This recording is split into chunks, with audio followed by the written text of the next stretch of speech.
Bonjour, je m'appelle Mickaël Serfati, nous sommes aujourd'hui au Maccabi Paris. Je vais vous parler de l'importance du karaté traditionnel dans le karaté de compétition. On se rapproche beaucoup plus de la karaté sportif et les jeunes notamment, ils cherchent tout de suite à accéder à la compétition, au combat, ils s'entraînent en survêtement sans même penser au côté traditionnel du karaté, vraiment les katas, les kyons, l'ippon kumite. Et c'est vraiment très important d'avoir une bonne base pour devenir un champion plus tard en kumite. Donc aujourd'hui, je vais vous démontrer l'importance de ce karaté traditionnel pour la compétition combat.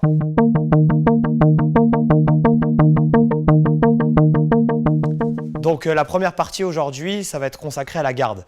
En effet, c'est très important, c'est la première chose qu'on vous apprend dans les bases et je vais vous démontrer aujourd'hui pourquoi elle est importante dans la compétition. C'est vraiment très important d'avoir une garde, puisque notamment on voit de plus en plus de jeunes compétiteurs qui veulent imiter des grands champions et qui sont en compétition un petit peu avec des attitudes nonchalantes comme ça. Sauf que les jeunes ne sont pas tout de suite des grands champions. Et donc c'est très important de garder ce côté traditionnel, vraiment de garder cette garde. Ici, une garde en compétition, elle doit être vraiment bien haute. Pourquoi ? La première chose ici, le fait qu'elle soit bien haute et bien allongée, ça va me permettre ici de mesurer la distance. Ici, là, grâce à ma garde, je sais que je suis toujours en distance par rapport à l'adversaire. La garde ici, c'est très important que le bras ne soit pas serré, qu'il soit vraiment bien allongé ici. Ensuite, la deuxième fonction, bien sûr, la fonction principale de la garde, c'est être capable de défendre. Donc là, mon partenaire Franck va me faire quelques attaques où je vais vous montrer l'importance des bras bien hauts qui me servent à défendre d'un côté comme de l'autre. Donc mon partenaire va me faire quelques attaques ici. Hey! Hey! Hey!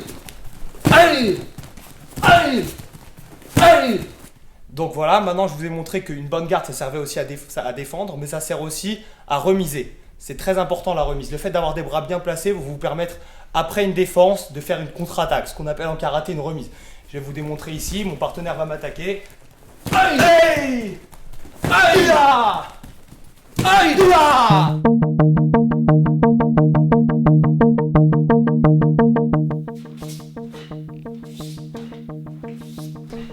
Donc je vais vous parler ici de l'importance de la position Zenkutsudachi. Jambe avant pliée, jambe arrière tendue. En compétition, la jambe sera légèrement plus fléchée à l'arrière. Ici, ça va être très important cette position pour pousser ici. Ma jambe arrière, là, la poussée. Cette poussée ici de jambe arrière, très importante. Donc là, je vais vous montrer quelques techniques qu'on effectue en Zenkutsudachi. Donc le Zenkutsu traditionnel, très important de le travailler pour l'utiliser en compétition comme ceci. Pia! Pia! Pia! Pia! Pia!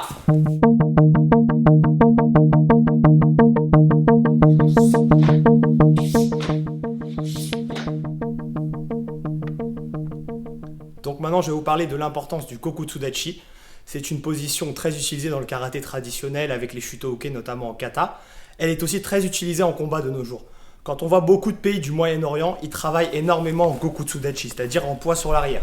Ils attendent ce qu'on vient de voir juste avant, la remise.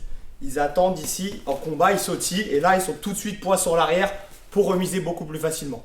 Donc, je vais vous présenter ici un petit peu l'utilisation de ce Gokutsudachi. Donc, d'abord, simplement en défense. Mon partenaire va m'attaquer ici. Là, le fait d'être en Gokutsu, c'est beaucoup plus facile pour la défense. Encore. Voilà. Maintenant, je vais vous montrer au ralenti l'importance pour faire une remise du Gokutsudachi. Donc, ici, il m'attaque. Là, vous avez vu, mon poids, il est sur l'arrière, mais mon corps, il reste droit. Et là, tout de suite, bam, je peux repartir. D'accord? Maintenant, on va le faire en accéléré. Ici, toujours en Gokutsudachi. Aïe! Aïe! Aïe!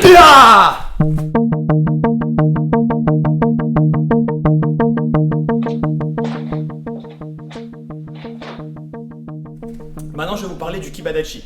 Donc en compétition, on ne va pas utiliser le Kibadachi tout de suite. On commence légèrement peut-être en Zenkutsudachi.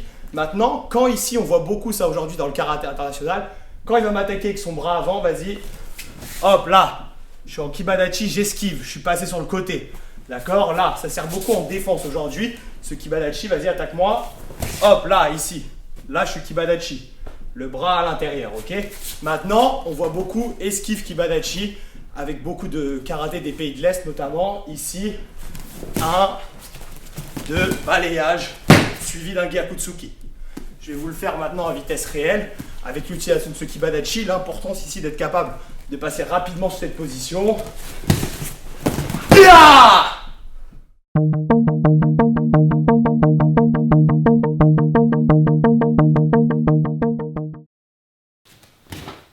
Hey!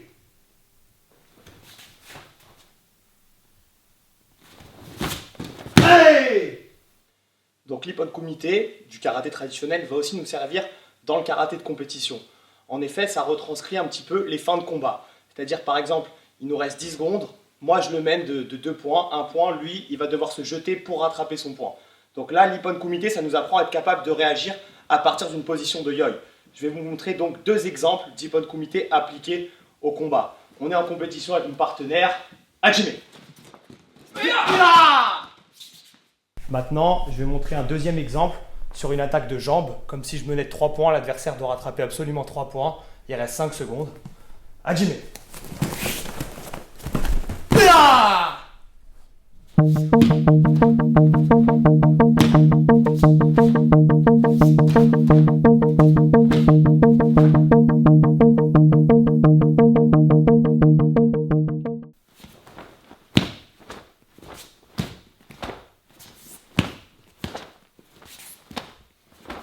Allez! Donc maintenant, je vais vous parler de l'importance du Kyon. En effet, le Kyon, quand on le fait dans les clubs, ça se perd un petit peu aujourd'hui puisque dans beaucoup de clubs ou dans certains dojos, on fait tout de suite du travail à deux, des thèmes de combat, mais on oublie un petit peu l'importance du Kyon, de travailler pour avoir une attitude droite et propre. Le fait de travailler le Kyon, ça va nous permettre d'avoir vraiment un contrôle sur l'adversaire et un contrôle de ses mouvements. Je vais vous montrer quelques techniques ici avec une attitude droite, le regard droit et le corps droit. Pia! Pia! Pia! Pia! Pia! Pia! Voilà, j'espère que cette vidéo vous a plu et vous a démontré vraiment l'importance du karaté traditionnel dans ce karaté de compétition. Si vous avez aimé cette vidéo, je vous invite à cliquer sur j'aime en bas de la vidéo, liker la page Karaté Bushido sur Facebook et je vous invite aussi à liker ma propre page personnelle Mickaël Serfati sur Facebook. Donc rejoignez-moi et à bientôt sur les tatamis.